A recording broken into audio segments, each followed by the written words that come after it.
Gary thought he was doing fine. Decent job, decent pay, decent life. He told people his salary like it was a finished sentence. Nothing more to say. His friend Steve was the opposite. Steve complained about his job constantly, but never once asked for more money. Gary used to think that made him smart, comfortable, realistic. Then one night, bored, he opened an AI chat and typed something he didn't expect to take seriously. Act like my personal salary strategist. Tell me if my income is actually working for me. He expected the usual advice: save more, spend less, ask for a raise. Instead, it asked him a question that ruined his evening. If your salary disappeared for 3 months, what would break first? Gary didn't answer straight away, because the honest answer was everything. Rent, car payment, subscriptions he forgot he had, a lifestyle that looked stable from the outside and was held together by one single paycheck. He wasn't financially strong, he was just currently employed, so he kept going. Next question, was he even paid what he was worth? He realized he'd never actually checked. He just assumed he was doing okay, which was really just code for too scared to find out. More than half of workers never ask for more money in their entire career. Not because they're paid fairly, because asking feels dangerous. But the data told a different story. Most people who actually negotiate get some of what they ask for. Not all of it, most of it. Gary started researching, not guessing, researching, where his role sat compared to the market, what people with his experience, in his industry, in his city, were actually being paid. And there it was. He was sitting well below where the data said he should be. Not because his company was evil, because nobody moves you up automatically. You have to ask with a number, backed by something real.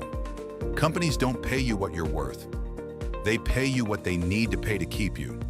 Different thing entirely. And Gary realized he'd been making his case for a raise all wrong. He'd been saying, I work hard, but nobody pays extra because you're tired. They pay extra when losing you would cost them something. So instead of asking for more money, he built a case. What he managed, what he improved, what he saved the business, what it would actually cost to replace him. Evidence, not emotion. He wrote it all down, every project, every result, every responsibility that had quietly grown since his last review, that nobody had ever put a number on. Then came the part Gary dreaded most. Actually saying it out loud to his manager, so he rehearsed it first. Made the AI play the difficult manager. Push back. Say the budget's tight. Say wait till next cycle. Say your salary's already competitive. Gary tried a soft version first. I understand the budget's tight. Could we agree on a clear review date and the exact targets needed for an adjustment? Then a more direct version. My responsibilities have expanded well past the original scope, and based on current market data, I'd like my compensation reviewed to reflect that. And if it came to it, a firmer version. I understand there may be constraints internally, but given the market and my responsibilities here, I need to think seriously about whether this role still fits my long-term goals. Same message, 3 different levels of pressure, and Gary practiced all 3 until the fear wore off. The day came. Gary sat down, said his number, and then did the hardest part of all. He stopped talking. Silence. Awkward, stretching silence. His manager pushed back exactly like the AI predicted. Budget's tight, maybe next cycle. Gary didn't panic and fill the silence like he used to. He just waited, then calmly repeated the case, backed by the market numbers he'd found. He didn't just ask about base salary either. He raised the whole package. An earlier review date, a professional development budget, a little more flexibility on where he worked. Weeks later, he got the raise, $15,000, and for about a day, Gary felt unstoppable. Then he almost did the thing that ruins raises.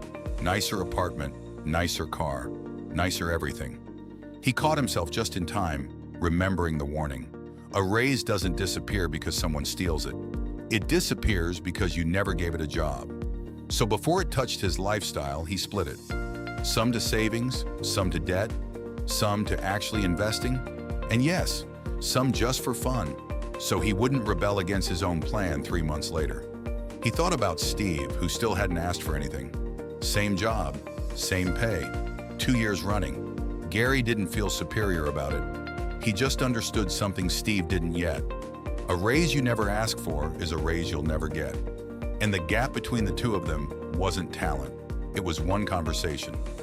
Then the AI left him with one more question. Not about the raise, about the job itself. What skill makes you more expensive next year than you are today?